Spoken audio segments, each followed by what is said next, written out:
तो मैं शिव शर्मा, शिव गोरख सिद्ध शक्तिपीठ गनौर से हूँ। आज हम पूर्णिमा के अवसर पर अपने गुरुजी के साथ हरिद्वार में आए थे। तो यहाँ आज एक यज्ञ करेंगे चंडी घाट पर। तो साधक जो यज्ञ की तैयारी कर रहे थे, तो मेरे मन में एक विचार आया भाई गुरुजी हैं तो गुरुजी से कुछ विचार साझा किए जाएं कि गुरुजी जो लोग मर जाते हैं, मरने के बाद मैंने कई बार देखा कि जो मर गए तो मरने के बाद तो इंसान ख़त्म हो जाता है, उसको जला दिया जाता है। उसके बाद भी जो लोग हैं वो उनके अंदर बोलते हैं, किसी के कहते हैं जी मेरे पिताजी आ गए हैं, या कोई आस पड़ोस का कोई मरा होता है, जब वो आ जाता है तो गुरुजी ये मरने के बाद जब एक आदमी चला ही गया तो वो दोबारा फिर किसी के अंदर आके कैसे बोलता है, और बोलता भी है, और जैसे वो इंसान की एक्टिविटीज़ होती है वैसे एक्टिविटीज़ भी करता है, वैसे भोजन करता है, सब चीज़ें वैसे करता है। तो गुरुजी इसके ऊपर कुछ प्रकाश डालें। जी जी, लोगों का भी सोचना जहाँ तक उनको पता है ठीक है, और आप भी जो कह रहे हैं, जो आपने देखा, ये सवाल बड़ा वाजिब है और आज के समय में ये बड़ी समस्या हो गई है। देखिए, आपने कहा है जैसे जला दिया जाता है, वो तो शरीर को जलाया जाता है ना। हम हैं क्या?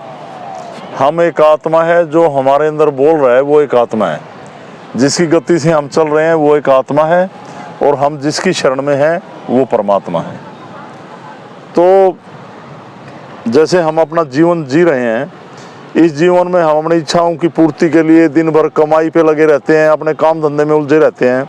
जीवन को हमने इतना व्यस्त बना रखा है कि हम परमात्मा को समय नहीं दे पाते, एक दूसरे के लिए दुख दर्द में खड़े नहीं हो पाते, किसी के लिए कोई भला नहीं कर पाते। तो हमारा जीवन जो जो कटता है वो इच्छाओं में लिप्त होता चला जाता है, और इसका असर हमारी आत्मा पर पड़ता रहता है, और आत्मा क्षीण होती चली जाती है, जो हमारी अनचाही इच्छाएं हैं उनको लेकर। जब हम शरीर छोड़ते हैं तो कहा ना अपने शरीर में जैसे आग लग जाती है, तो शरीर में तो आग लग गई पर आत्मा में तो नहीं लग सकती ना। आत्मा तो अजर अमर है, पर वो हमारी इच्छाओं में लिप्त हो गई, विकारों में मलिन हो गई, और जब वो मुक्ति के लिए परमात्मा के द्वार पे जाती है, अपने जीवन में जिस इंसान के अंदर वो थी, वो सत्कर्म ना करने के कारण, भगवान की शरण में ना रहने के कारण, परमात्मा ने जो जीवन दिया था उस जीवन में परमात्मा की शरण में ना रहने के कारण उसके सारे द्वार बंद हो जाते हैं, और वो उन्हीं इच्छाओं को लेकर भटकती है और अपनी इच्छा पूर्ति के लिए शरीर ढूंढती है।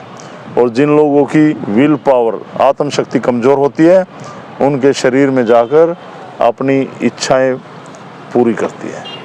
ऐसे लोगों में खेलती हैं आत्माएं। बहुत अच्छा गुरुजी बताया आपने कि लोगों को जो अपना जो विल पावर को स्ट्रॉन्ग करना चाहिए, और जो अपनी आत्मा है, लोगों ने क्या किया, अपनी आत्मा को इतना क्षीण कर लेते हैं। उस आत्मा को अपना इतना स्ट्रॉन्ग करो कि मरने के बाद आपको मुक्ति मिले, भगवान आपको कोई रास्ता दे। तो गुरुजी एक क्वेश्चन मेरे में और था जी, कि जैसे लोग ये चौकी लगाते हैं या जैसे दरबार लगते हैं, तो वहाँ लोग जाते हैं, तो वहाँ जैसे कोई चीज़ खेल रही होती हैं, उनको एक धागा दे देते हैं या कुछ सामान दे देते हैं, अभी इसको आप चौराहे पे रख लो या घर में रख लो। तो उससे वो कुछ दिन के लिए तो वो शरीर में वो बंद हो जाती हैं एक्टिविटीज़ उनकी, और कुछ दिन के बाद फिर दोबारा स्टार्ट हो जाती है। ऐसा क्यों होता है? ऐसा इसलिए होता है कि वो क्रियाकांडी लोगों के पास जाते हैं हम। वो किन्हीं भी क्रियाओं के द्वारा हमारे शरीर में जो आत्मा बोल रही है, या देखो आत्मा तो बोल ही रही है, इसके अलावा भी आज की दुनिया में क्या हो रहा है कि जगह जगह चौकियाँ लगी पड़ी हैं, लोग शमशान घाटी हैं, वो ऐसी ऐसी शक्तियाँ पाते हैं तंत्रों से कि किसी का भी जीवन बर्बाद करके रख देते हैं। ऐसा मेरे प्रैक्टिकल हैं, मैंने अपने स्थान पे काफ़ी लोगों के साथ ऐसे घटनाएं घटी जो लोग यहाँ पे आए। तो अपने स्थान पे अपनी सिद्धि के माध्यम से क्या है, सिद्धि की तो बात बाद में बताऊँगा। जैसे आपने कहा तबीज बांधते हैं लोग ऐसे ऐसे, जैसे किसी के पास इलाज कराने गए, और वो किन्हीं तंत्रों से या शमशान घाटी लोग, जो लोग मरते हैं, जब देखिए जब आदमी को अंतिम संस्कार के लिए लिया जाता है तो आत्मा से तो शरीर छिन गया ना। और मैंने जैसे पीछे बताया कि आत्मा इच्छाओं में लिप्त है, और वो चीखती है, चिल्लाती है, मेरा शरीर गया, इच्छाएं कहाँ से पूरी होंगी, और शमशान में वो चिता के इर्द गिर्द चक्कर काटती रहती है। और ऐसे शमशान घाटी लोग ऐसी तंत्र गलत विद्याओं से उस आत्मा को भोग देकर जिन इच्छाओं में लिप्त थी उसे अपने कब्जे में कर लेते हैं खुश करके, और फिर उससे काम लेते हैं और लोगों में भेजते हैं। और कुछ ऐसी आत्माएं जो उनके वश में नाश की शमशान में नहीं गई, दाएं बाएं भटक रही हैं, वो जैसे शरीर ढूंढती है, मैंने बताया। तो वो लोग जिन्होंने शमशान से आत्माओं को कब्जे में किया या और तंत्र विद्याएं हैं, उनके माध्यम से गले में ताबीज बांध देते हैं। जैसे ये देखा भाई, इसमें तो इतनी पावरफुल आत्मा है या इतनी भारी शक्ति से कुछ कर दिया, उस भारी से शक्ति या उस जो आत्मा बढ़ी है उससे प्रभावशाली कोई आत्मा, जिन, प्रेत ताबीज में कैद कर हमारे गले में लटका देते हैं। कहते हैं ये ताबीज बांधो, आपको आराम पड़ जाएगा। तो जो हमारे कलेजे पे रखा गया उसका प्रभाव हमारी बॉडी में जाता है, जो गलत चीज़ थी, और वो उसको ताबीज के जरिए अंडर प्रेशर करते हैं और वो शांत हो जाती है। पर कुछ समय बाद क्या होता है, जैसे आपने कहा, फिर बार बार हो जाता है। जो हमारे शरीर में कोई भी गलत शक्ति है या आत्मा है, वो हमारे शरीर से एक एनर्जी ले रही है, और बाहर जो ताबीज है उसको एनर्जी नहीं मिल रही है कोई, उसकी तो पावर क्षीण होती चली जाती है कुछ दिनों में ताबीज की, और अंदर जो है हमारे शरीर से हर प्रकार की शक्ति ले रही है वो पावरफुल होती चली जाती है, तो वो ताबीज़ काम करना बंद कर देता है। फिर हम कहते हैं जिसके पास इलाज कराया था, जी ये ताबीज़ आपने जो दिया था ये तो काम नहीं कर रहा, अब फिर दोबारा से दिक्कत होगी। वो कहता है ताबीज़ झूठा पड़ गया, और आपको और भारी चीज़ बांध के देते हैं, और जितनी चीज़ें आपके शरीर पे यूज़ करते हैं वो आपकी बीमारी को ठीक करने के लिए, या घर में देते हैं, उड़द छिड़क दो, ये कर दो, ये कर दो। ये सारी की सारी चीज़ें उन बीमारियों में शामिल होती चली जाती हैं, और हमारी बीमारी दिन पर दिन बहुत बढ़ती चली जाती है। और अपने पास क्या है, आएंगे, ये अलग पुरुष गोरक्षनाथ जी की भगवान की प्रेरणा से स्थान चला हुआ है, उसकी कृपा से मुझे सिद्धि प्राप्त हुई।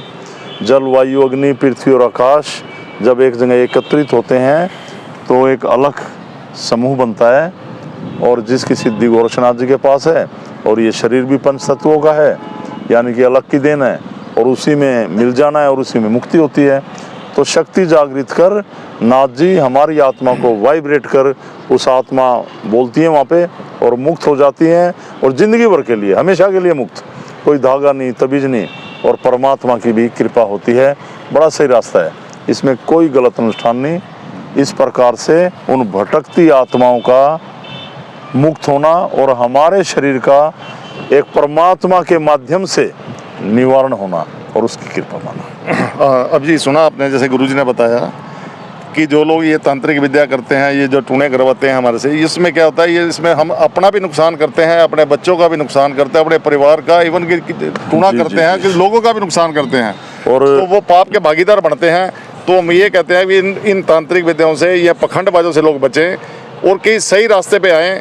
अलग परिवार है, अलग पारिवारिक स्थान है गन्नौर में, उसके साथ जुड़े, वहाँ साधना से बिना किसी पाखंड के, वहाँ डिवाइन पावर से, ईश्वरीय शक्तियों से लोगों का इलाज किया जाता है। तो मैं आपको यही समझा रहा था, किन्हीं भी लोगों में देखिए, गुरु कह रहे हैं अच्छी बात है, पर सब कुछ परमात्मा का है, हम तो एक माध्यम है और कुछ नहीं है। कोई भी, खासकर हमारी बहन बेटियों में समस्या हो जाती है तो भटके ना।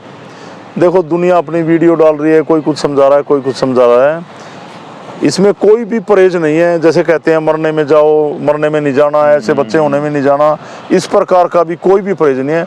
मैं कहता हूँ अपनी ज़िंदगी मस्त होके जियो और परमात्मा की शरण में आओ। कोई भारी रोग है, किसी बंधन में रहने की जरूरत नहीं।